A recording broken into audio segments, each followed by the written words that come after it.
가지고 나가서 탕진하고 돌아온 장면입니다. 중요한 것은 그 아들 둘이 있는데 큰아들 맏아들이 아버지에게 화를 내면서 대들고 있습니다.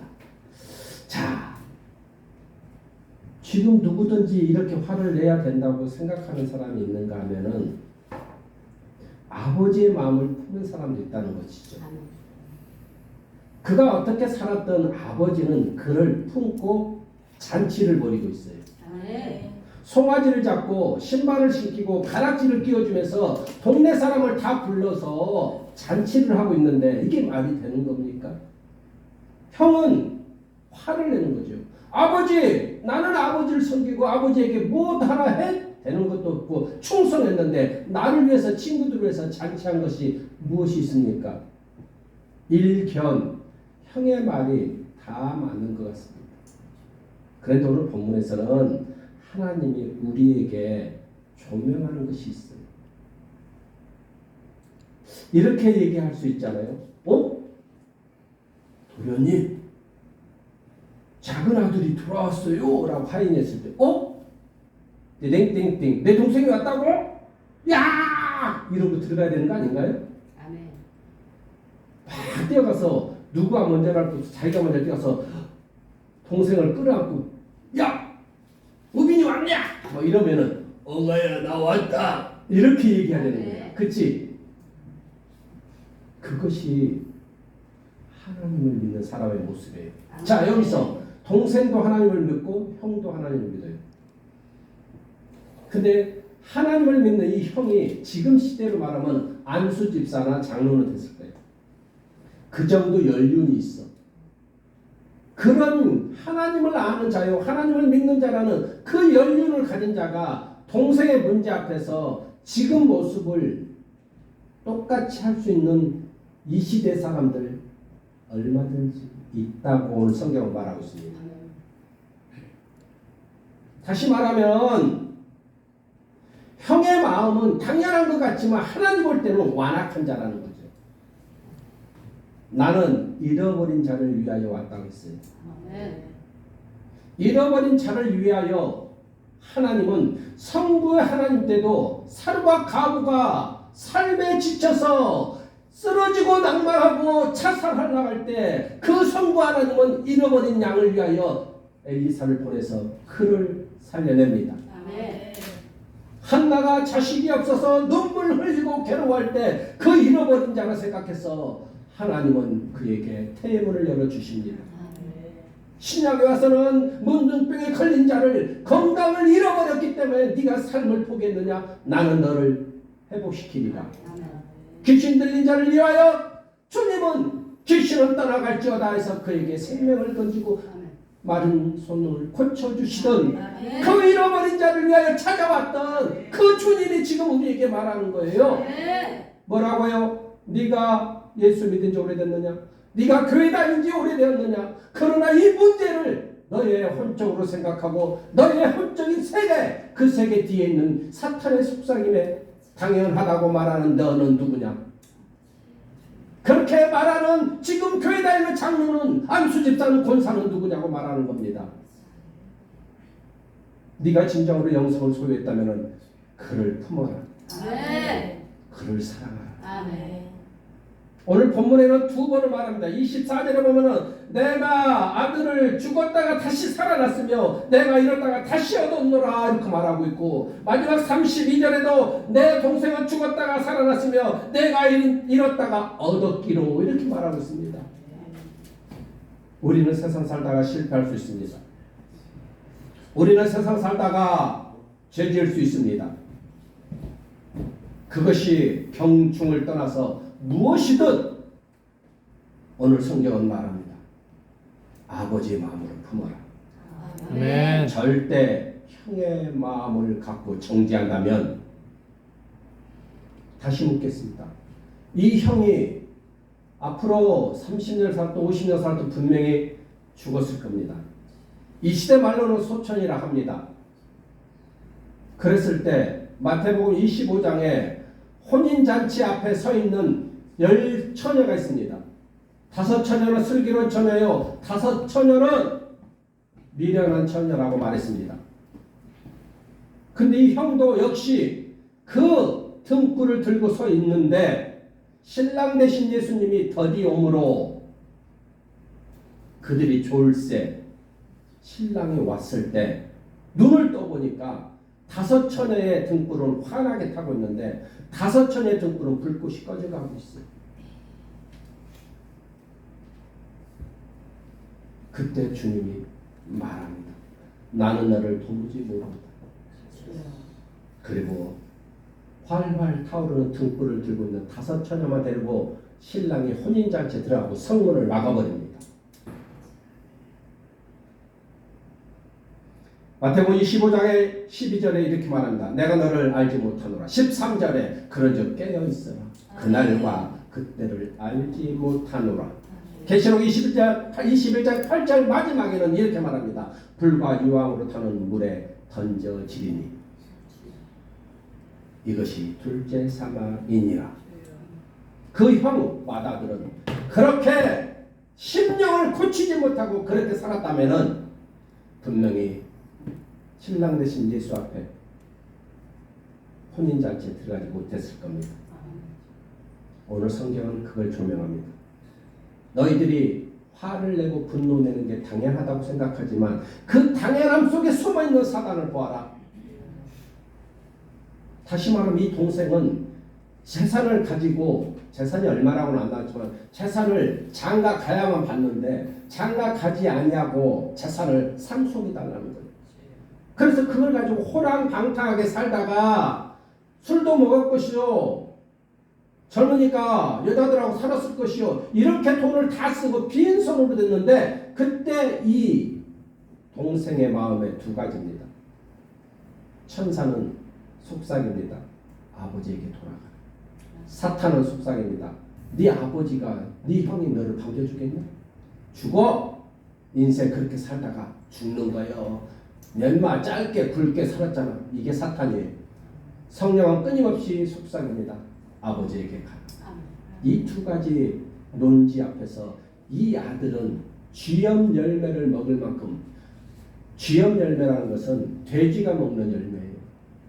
그것을 먹어야 될 만큼 가난하다는 거예요. 돈이 없다는 거예요. 누구에게 의지할 수 없는 상황까지 몰렸는데 형이 말하는 건 뭡니까?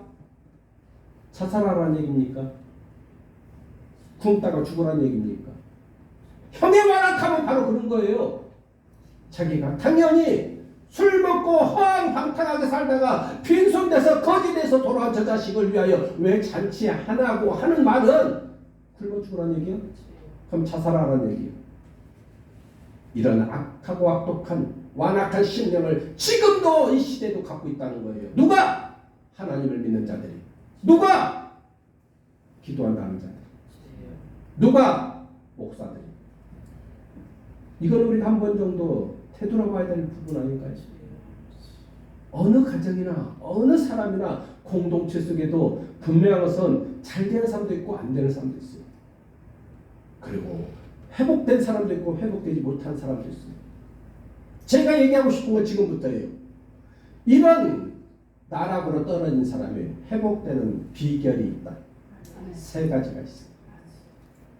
이 세 가지를 발견해야만 오늘 말씀이 조명하는 것을 우리가 통과하는 거예요. 할렐루야. 그 하나님이 말합니다. 이렇게 말할 수가 있죠. 죄에 대한, 잘 보세요.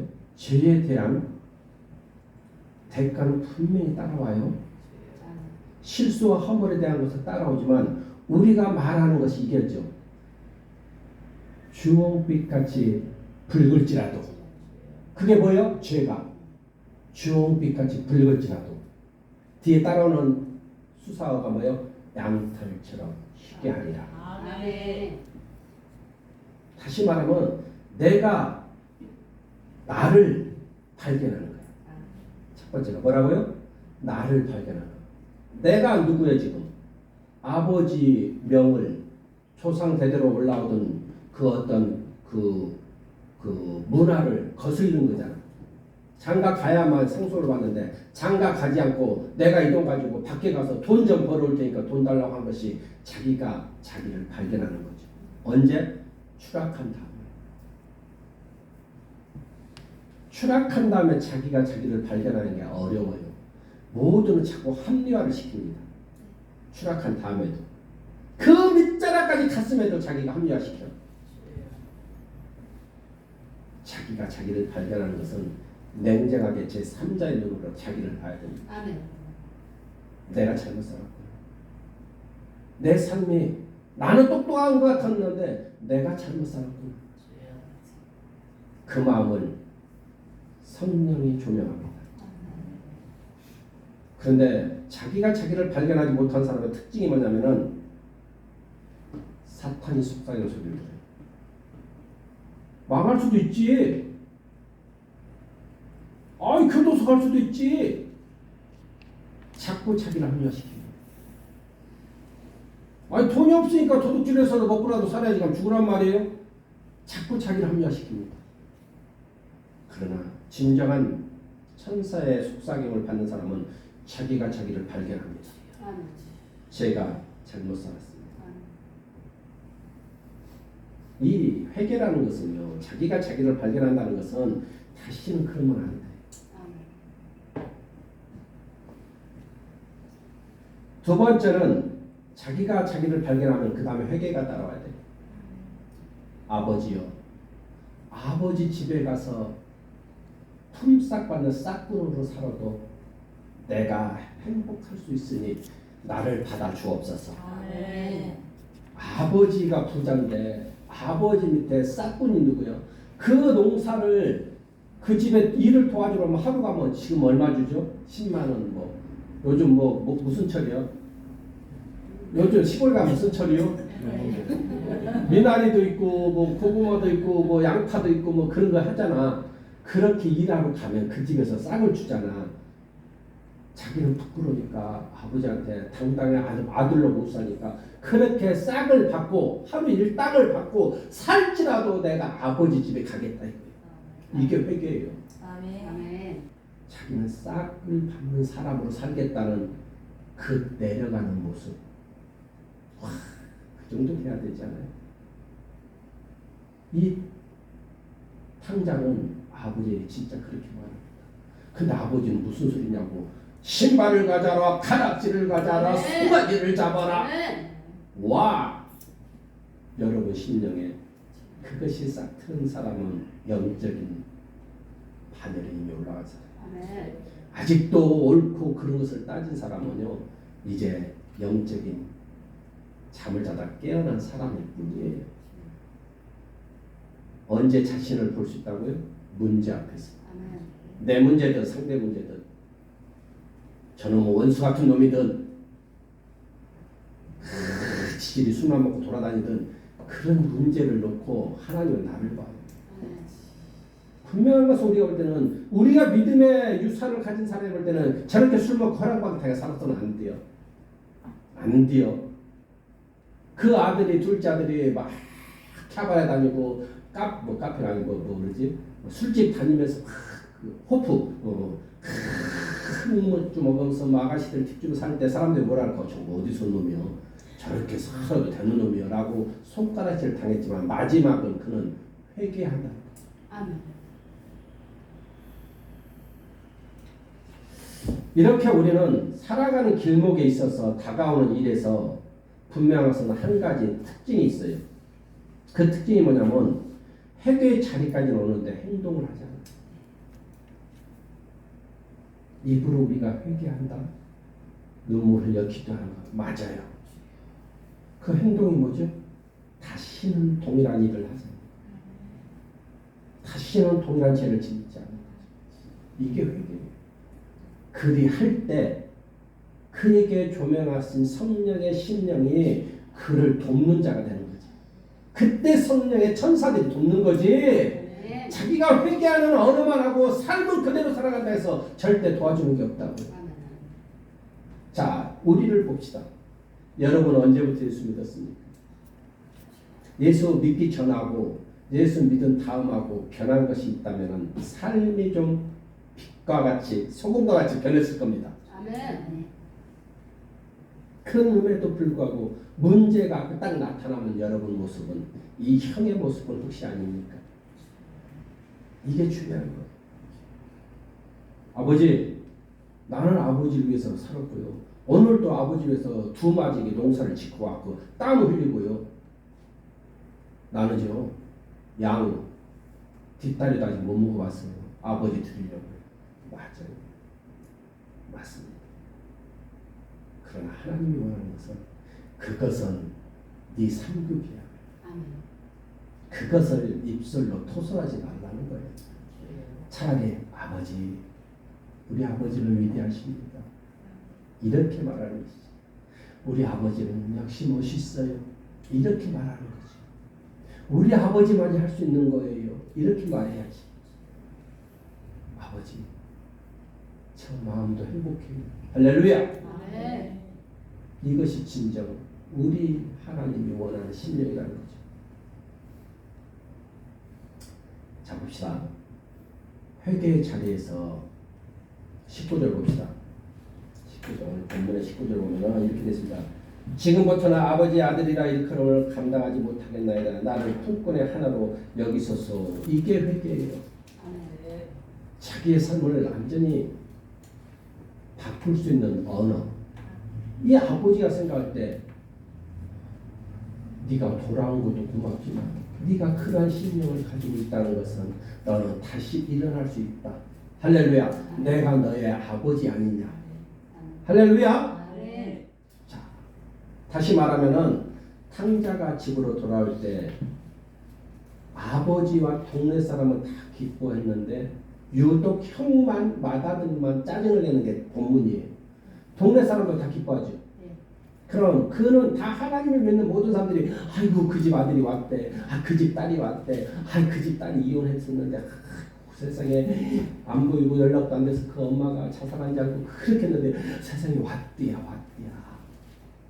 그렇게 기뻐하고 잔치를 해줬다는 얘기요. 아멘. 요즘은 젊은 애들이 임신 잘하잖아요. 여러분들은 들키지 않았을 뿐이지 뭐 임신을 안 했어요. 그럼에도 자기는 자기 죄를 봅니다. 그리고 자기 딸만 그렇게 사는 것이 아니라고. 지금 부모 안 해야 되는데 이 아이를 낳았으면 어떻게 해야 되는지를 부모가 어머니에게니까 아버지, 오늘 본문에 아버지 자리에 들어가야 되는 거 아니야? 그래 안 그래? 근데 다 공격을 해요.